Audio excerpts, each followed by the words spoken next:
Hello, thanks for listening to the Total Knee Tips and Pearls podcast. This is Adam Rosen, your host. I'm a fellowship-trained orthopedic surgeon who specializes in joint replacement. In these episodes, I'm going to share with you a lot of my tips and tricks and review classic articles and current implant designs. Thanks for tuning in, and on with the show.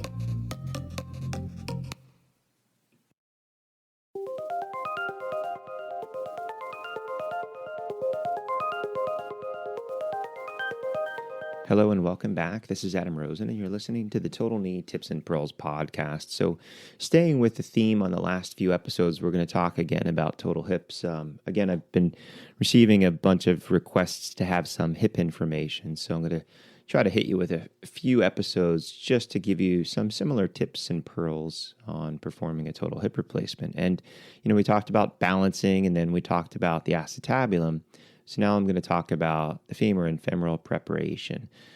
So when you're doing the femur, there's a lot of things to really, keep in mind. I don't actually physically template anymore, but it kind of shows my age because when I was in training and early on in my career, we still actually had x-rays that were printed, and we used the transparencies and, marking pen and, did the templating the old-fashioned way. And, there's some great software out there now that you can use to template. I template now a lot just kind of in my brain and with, looking at the x-ray, so I have an idea because it's important. We always take an x-ray during the case, and I find that's extremely important because it gives you this real-time immediate feedback, and it allows you to make changes. But I think that really it's a great idea to take an x-ray. If you choose not to, then I think you have to template. Because if you put a stem in varus, and you don't recognize it because it feels tight and you get an x-ray in the recovery room, you're going to kick yourself for doing the patient a disservice. But if you're templating and you're off by, 2 or 3 sizes, you pretty much reliably know that you're not aligned well in the canal for some reason. So definitely templating is a key. And it also depends on, looking at the patient's anatomy. What do they have, a champagne flute, femur? Do they have a stovepipe? Are you going to use a tapered wedge, a fit and fill? So you want to have sort of an idea there. And then also looking at the neck geometry because, do they have a valgus neck shaft angle? Is it varus? Do they have a lot of offset and not a lot of offset? Because you need to know your system and know your neck options because if someone has very minimal offset but a huge canal and you're using an implant where, the neck lengths jump as you go up, you're now going to be stuck with this really huge amount of offset in a patient that doesn't necessarily need it. So if you're going to use that stem, you may then choose to more medialize your cup. And this all comes from templating. And then for me, the system I most commonly use has 2 different neck geometries. A more valgus style neck geometry and a more varus style neck geometry. So I have that option of intraoperatively, if I, like one versus the other, I can choose that. Whereas if you have a neck shaft angle that's fixed and your only option is a lateralized offset, you need to know the jumps because, in some, the jumps are small, a couple millimeters, and some millimeter jump may be, larger. So you go from a little bit of offset not stable to a lot of offset. And the question is that too much? So you really need to know your implants and know how it fits a patient's anatomy and make the best decision before you get to the operating room on what implant would fit the patient well. And luckily, most patients fit most implants, but it's those outliers that you really want to be cognizant of. So once you've sort of had that plan, so we're in there, we've done our approach, you've exposed your femur, and again, I'm a posterior guy, so I'm not going to go into anterior stuff, but so for me, once I make my neck cut, again, based on templating, based on the x-ray, most typically I find that neck cut is made pretty much parallel to the base of the head, and again, adjusted based on the proximal geometry of the stem that you use. You can use your little flag if you need to. And what I always find is that, my lateral aspect of the cut comes out just at or just above the piriformis fossa, extending medially. Now, when I make my cut, though, I always make it a habit of, I make my medial cut first. So I come down towards my retractor. I typically use a cobra there to protect the soft tissues. And I'm trying to get a tooth blade or 2 just medial to the bone, and I make sure that I clear that medial side because if you cut laterally and centrally, but you miss cutting completely medially, and then you try to use the saw blade as an osteotome and you twist aggressively, unfortunately, one day you're going to break off someone's calcar. It's going to happen. So I always make it a habit of making sure that my saw blade passes medially first, and then I work my saw back straight up and down to get the lateral side. And by coming out just at or above the piriformis fossa, I know some people that will use then an osteotome or saw blade to come straight from above, and I don't like having that crisscross because I'm afraid it creates a stress riser just at the base of the greater trochanter. So I try to get that to come off, and I like to see that whole head move, and then I can take the head out. So once the head's out, then you're looking at your neck. Now, before I move on, what I do at this point is, was the patient limited with extension? If so, is the anterior capsule tight? I'll take the bovie and release the anterior capsule off of the anterior neck of the femur. And then if they have osteophytes, I'll use a curette or rongeur and take those osteophytes off, because this allows me to place my femoral lifter, my femoral retractor, neck elevator in there better. And when I do my acetabulum, it allows that femur to translate more anterior to expose the acetabulum.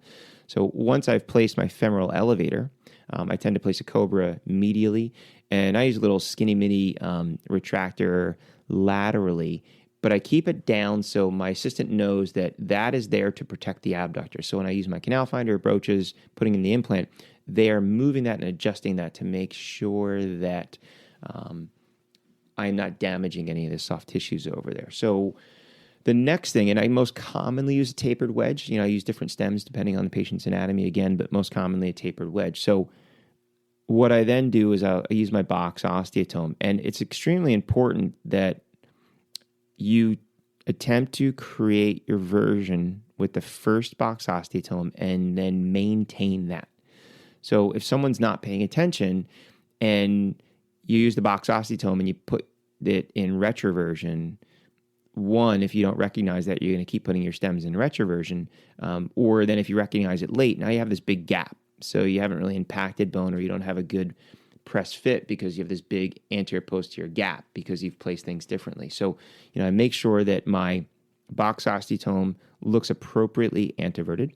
And again, this comes down to how you do your hips and patient's anatomy. There's some people that I know that will, put the stem in pretty flat. They put their cup in pretty flat. I tend to antivert, my cup and antivert my neck a little bit, which gives, good balancing and stability. So there's an art and a balancing that you cannot consider the cup and the stem position independent of one another. They are very dependent and definitely modified based on the patient's anatomy. So once I've done my box osteotome, then I use a canal finder. And this is important to make sure that you feel that it is going straight down the canal based on landmarks that you've drawn out. And then really check that T-handle and the leg position and make sure that you believe that you're straight, not in varus or valgus. And also that you're not putting this canal finder, or you're not going to put your stems in an anterior posterior sort of angle.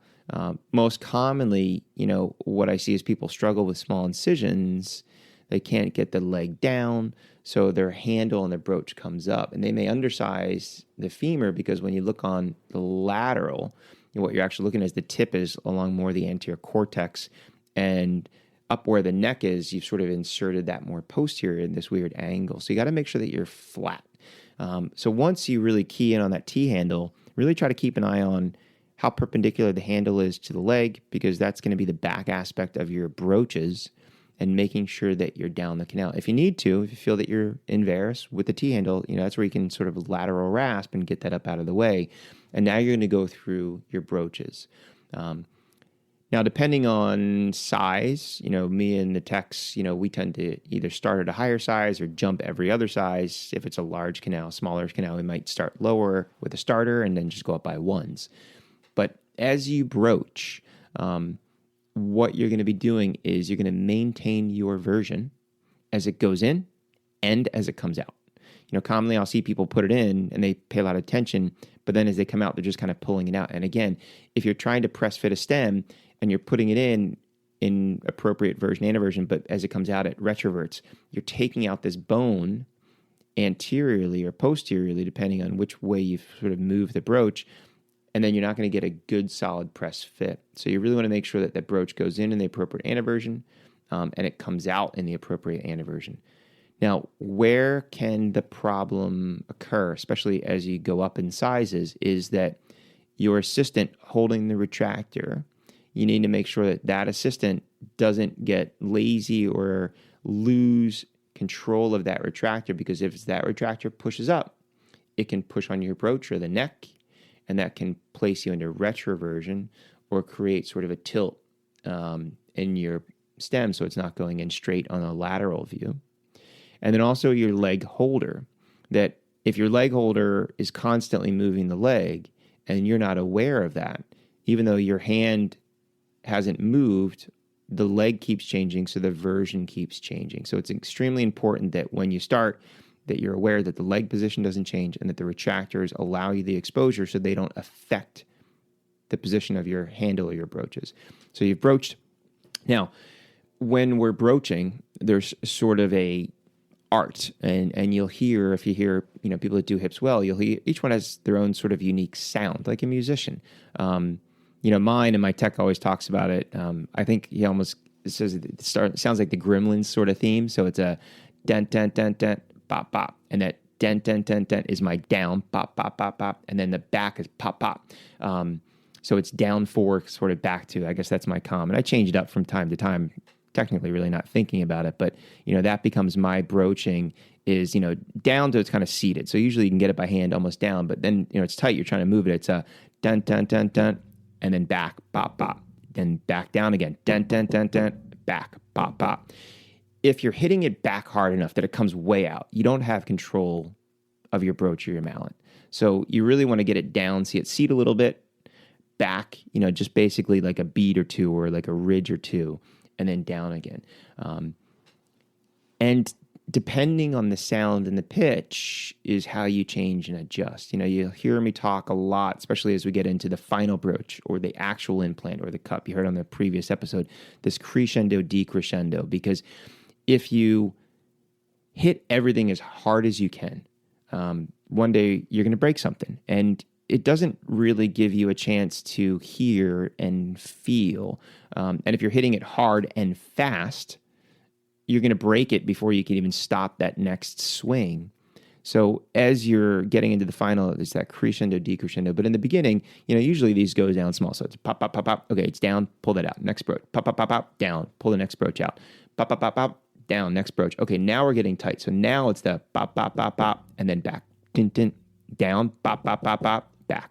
Ting, ting. And once you develop that rhythm, you can very gently sort of seat this. And what you're looking for is that change that every implant is going to have, but each pitch is going to be a little different when all of a sudden it goes that thud, thud, thud, thud, ding, and you're going to hear that. So, okay, I'm down. So then you really have to assess, do I need a calcar plane? Am I down? Do I have a good fit and fill? And that's where you start to get into this feeling of, that's where I'm going to be. Now, when you're broaching, the idea of varus or valgus. So this I want to talk about because I see a lot of young trainees come in and they constantly, every broach, they're forcing lateral. What are you doing? So, well, I don't want to put it in varus. Are you in varus is the question I always ask. And you can see like this light bulb go off in their head. So if you worked with people that every time they put a stem in it was always in varus, you have to ask why. And why did that occur? And when did that happen? So if someone's always putting every stem in varus, the question is, with their box osteotome, are they lateral enough? Or with their canal finder, were they lateral enough? Or, was there something on the templating? Or, do you initially put your first broaches? Because of your approach, are you aiming sort of in a varus position? So if that's the case, just fix that problem.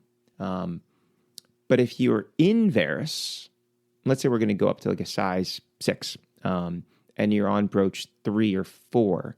Okay, if you're in varus, you think you're in varus, it looks like you're in varus. Okay, lateralize that one. But if you're straight up and down, and now you're on your last broach, and you push it into valgus because you think you're in varus, what you have to realize is that you may actually put your stem into valgus, and you may put the tip of your stem on the medial cortex. But worse, especially, if you're trying to get proximal fixation, is that, now you're broaching and taking away lateral bone and you've left a gap medial. So now you look at your x-ray and your stem's in valgus and you get this gap between the stem medially and the medial calcar, which potentially they're going to walk and the stem's going to loosen or wiggle or change in position. So when you force your hand lateral, it should be because you're in varus. But you shouldn't always force your hand lateral to stay out of varus. You need to figure out why you're putting your stems in varus in the first place and correct that problem, especially when you get to the last broach or two, because you want to make sure that that broach is down. So we've talked about, position, broaching, and then keeping it out of varus, and the exposure to make sure that your leg or your retractor doesn't create that problem, and then also the sound or the pitch changes and the crescendo, decrescendo. The next thing I want to talk about a little bit more is the actual balancing, and specifically on the femoral side. So with the posterior approach, one of the common things that I do, and I see this more in men, short varus necks, but a lot of times you get in there and the posterior troch is sort of overgrown. I take this off early in my approach. So I'll actually peel back some of the abductor just to expose that corner and take it off with a rongeur to allow me to place my retractor so my saw blade doesn't hit it, and also because I know that may be an impinging force and it's abnormal bone. But there is also an anterior component to that. So if they have large anterior greater troch osteophytes and overgrowth, you need to remove that osteophyte because that will impinge with internal rotation and cause posterior subluxation. But there's also, I find, a corner sort of right at the posterior lateral corner of where the broach is. There's usually a little bit of bone that grows underneath there that you can expose by taking the bovie and peeling back some of the soft tissue and take a curetted rongeur. And again, that's a little part that may get stuck early on, anterior acetabulum or the pelvis, that can cause some posterior subluxation. So you want to take that stuff off. Now, the other sort of last thing I want to talk about, and again, that's really complicated, but just to kind of broach the idea, no pun intended, is the idea of knowing your implants and how you adjust with length and offset. So, it's really nice that if you put your cup in, put your stem in, put your trials in, and everything balances well, you're like, great, leg lengths, everything's great. But if you're off, what you need to realize is it a offset thing, or is it a length thing, or is it a both thing? Because you may have more options depending on the implant you're using and whether or not they have different neck shaft angles or different offsets. But you need to assess if you're not stable, if it's a length thing and an offset thing, you can add a ball length and you're going to push your femur down and out. So you're going to add length and add offset. If it is just an offset thing, your options of a higher offset neck, lateralized liner on your acetabulum, or if you're adding just a ball, let's say your ball's your only option to increase offset, you then have to countersink your stem to remove the added length. So you need offset, but your lengths are equal. You want to add offset by adding a ball length, you got to sink your stem if you don't have a high offset neck. If you need length, but your offset is already equal or too much, that you can't just add a ball because you're going to add your offset, but you're also going to add more offset and length. So this is where you actually sometimes may go up a size in your femur. Maybe you made your neck cut too long or too low rather, and you might actually perch your stem a little bit more proud than normal by going up. So now you've added length, and you can put a smaller ball to decrease your offset. The other option is if maybe you were using the high offset, neck as your standard, now you go to a more vertical neck shaft angle, you're going to gain length, but you're going to minimize offset.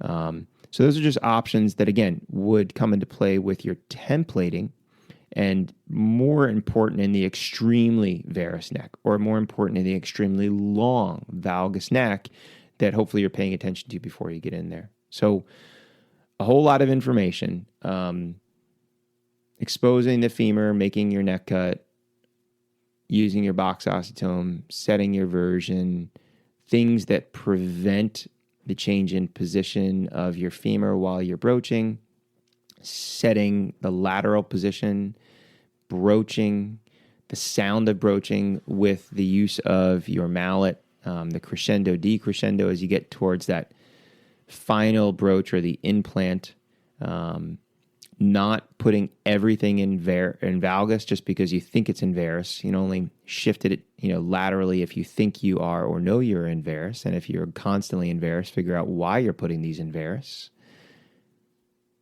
And then lastly, all the differences that we talked about with balancing with regards to always think of offset as well as length. And those are the things that are going to help you sort of place your femoral component in the most appropriate way possible. So thanks again for listening. I'm Adam Rosen. You've been listening to the Total Knee Tips and Pearls podcast, a unique hip episode. If you find this information helpful, please leave a review and please, recommend this information to your friends so they can find this podcast and stay safe. I'll talk to you next time.